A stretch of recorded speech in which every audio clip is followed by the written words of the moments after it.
వాళ్ళకు తల్లులకు అందరికీ పేరు పేరున జేఏసీ తరఫున విద్యావంతుల ఏక తరఫున ఓపెన్ కాస్ట్ వ్యతిరేక పోరాట కమిటీలో భాగమై పోరాడుతున్న మా తరఫున కూడా మీ అందరికీ ఉద్యమ అభినందనలు తెలియజేస్తున్నాను.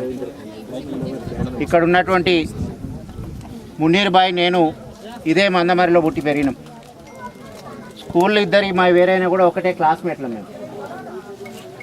అదేవిధంగా పిట్టల రవీందర్ గారు మేమంతా ఈ ఒక్క ఓపెన్ కాస్ట్ కోసమే కాకుండా 82లో పుట్టినటువంటి ఓపెన్ కాస్ట్ అంటే మనుగురులో ఓపెన్ కాస్ట్ పుట్టింది మొన్ననే తెలిసింది. జంజాల రమేష్ సోదరుడు కూడా ఆ ఓపెన్ కాస్ట్ ప్రాంతంలో పుట్టిందని తెలిసింది. ఈ విధంగా మేము నిజమైనటువంటి భూమిపుత్రులం, సింగరేణికి వారసులం, ఈ ప్రాంతంలో పుట్టినటువంటి వాళ్ళం. మా తల్లిదండ్రులందరూ బయట జిల్లాలలో పుట్టి ఇక్కడికి ఉద్యోగం కోసం ఉపాధి కోసం వచ్చి బతుకుతున్నారు. మేము మాత్రం ఇక్కడే పుట్టి సింగరేణిలో ఇక్కడ ఉన్నటువంటి మునీరు నేను బొగ్గుబాయిలో పనిచేసినటువంటి వాళ్ళం. ఓపెన్ కాస్ట్ల విధ్వంసాన్ని 82 నుండి చెప్తున్నాం. ఆ రోజు ఉన్నటువంటి ట్రేడ్ యూనియన్లు ఓపెన్ కాస్ట్ల విధ్వంసాన్ని మాట్లాడిన సందర్భం లోపల విప్లవ సంఘాలు మాట్లాడినాయి, దానికి వ్యతిరేకంగా పోరాటం చేసినాయి. కానీ సింగరేణి మేనేజ్మెంటు ఆ రోజు ఉన్నటువంటి కాంగ్రెసు టీడీపీ రెండు ప్రభుత్వాలు ఎన్కౌంటర్లు చేసి అణిచివేసి ఓపెన్ కాస్ట్లను బలవంతంగా సింగరేణి ప్రాంతంలో తీసుకొచ్చినాయి. అయితే ఆ రోజు విప్లవ పార్టీలు వద్దన్నాయి, విప్లవ సంఘాలు వద్దన్నాయి. కానీ తెలంగాణ ఉద్యమ కాలం లోపల ఈరోజు అధికారంలో ఉన్నటువంటి ముఖ్యమంత్రి సాక్షాత్తు ఈ ముఖ్యమంత్రి ఓపెన్ కాస్ట్లు వద్దని చెప్పి ఓపెన్ కాస్ట్ల వల్ల నష్టం ఉన్నది, తెలంగాణను తెచ్చుకుంటే అధికారంలోకి వస్తే తప్పకుండా ఓపెన్ కాస్ట్ను ఆపుతామని చెప్పి బెల్లంపల్లి సభ లోపల, గోవర్కని సభ లోపల, మందమరి రామకృష్ణపూరు ఎలక్షన్ల సమయం లోపల, సర్పంచ్ ఎలక్షన్ లోపల సాక్షాత్తు మాట్లాడడం జరిగింది. ఈరోజు రామకృష్ణపూర్ ఓసీపీ ఎప్పుడు ఈ పార్టీ అధికారంలో లేదు, తెలంగాణ ప్రభుత్వం టీఆర్ఎస్ ప్రభుత్వం అధికారంలో రాలే.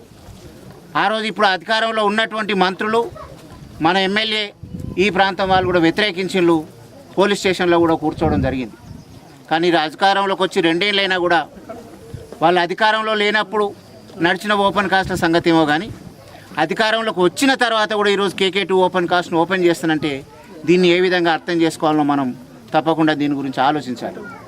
అయితే అసలు విషయం ఈరోజు మిత్రుడు మాట్లాడినట్టు లాభాలు వస్తే నష్టాలు వస్తే, లాభం వచ్చినా కూడా నడవనియద్దు ఓపెన్ కాస్ట్.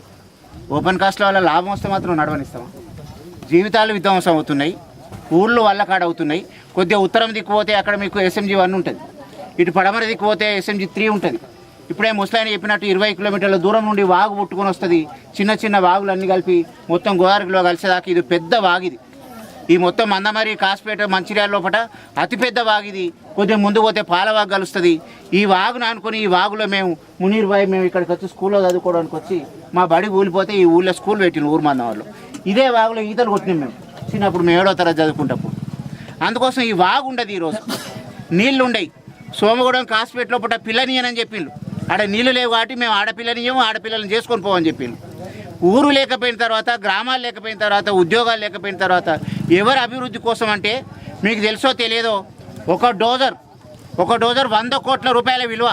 మీరు డోజర్ను చూస్తున్నారు, 100 కోట్ల రూపాయల విలువ చేసేటువంటి డోజర్లు ఒక ఓపెన్ కాస్ట్ లోపల 100 పనిచేస్తున్నాయి. 100 మొత్తం ఒక నెల జీతాలు 60,000 మంది కార్మికులకు ఓ 100 కోట్ల రూపాయలు కనుక జీతాలు ఇస్తే మిగతా 100 కోట్ల రూపాయలు ఆ డోజర్ల కాంట్రాక్టర్లకు ఇస్తున్నారు.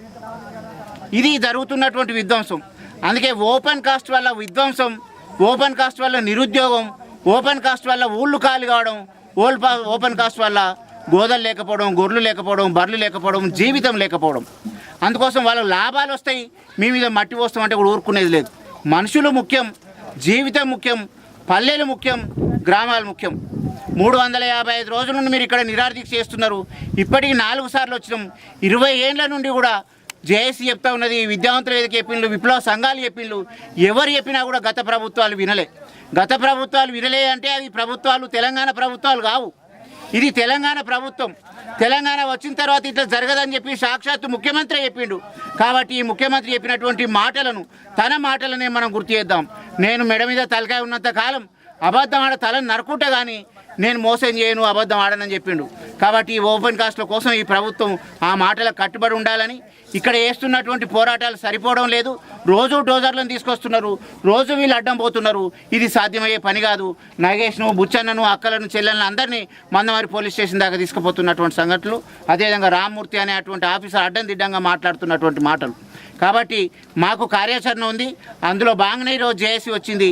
గోదావరి ఖండ్లో ఉన్నటువంటి ఓపెన్ కాస్ట్లు, మనుగూరులో ఉన్నటువంటి, కోయగూడెంలో ఉన్నటువంటి, ఇల్లందులో ఉన్నటువంటి, భూపాలపల్లిలో ఉన్నటువంటి ఈ ఓపెన్ కాస్ట్ని అందరి దగ్గరికి వెళ్ళి తిరిగి వీళ్ళందరినీ ఏకం చేసి హైదరాబాద్లో ఉన్నటువంటి ఇంకా చాలా మంది పెద్ద మేధావులు, దేశం లోపల ప్రజల వైపు నిల్చున్నటువంటి హరగోపాల్ గారు కావచ్చు, వరవరరావు గారు కావచ్చు, సుక్కరామయ్య గారు కావచ్చు, ఇంకా తదితర మేధావులను అందరినీ కూడా ఏకం చేసి అక్కడ మీటింగ్లు పెట్టి రాష్ట్ర ప్రభుత్వంతో, అదేవిధంగా సింగరేణి మేనేజ్మెంట్ తోటి, అవసరమైతే గ్రీన్ ట్రిబ్యునల్ కూడా వెళ్ళి, ఇంకా అవసరమైతే రైతుల విషయంలో ఏ విధంగా హైకోర్టులో జేఏసీ తరఫున, విద్యావంతుల తరఫున కేసు వేసినామో ఆ విధంగా కూడా కేసు వేయడానికి వెనుకాడేది లేదని, మీ వెంట నిల్చుంటామని చెప్పి అందరి ప్రాంతాల్లో ఉన్నటువంటి బాధితులందరినీ ఏకం చేసి విద్యావంతుల వేదికగా వ్యతిరేక పోరాట కమిటీ తరఫున ఎన్ని సంఘాలు ఉన్నాయో అన్ని సంఘాలను కలుపుకొని మేము పోరాటం చేస్తామని, అది జేఏసీ నాయకుడైనటువంటి కోదండరాం సార్ గారి నాయకత్వంలో ముందుకు సాగుతామని చెప్పి తెలియజెప్పడానికి మేము ఈరోజు మళ్ళీ ఇక్కడికి రావడం జరిగింది.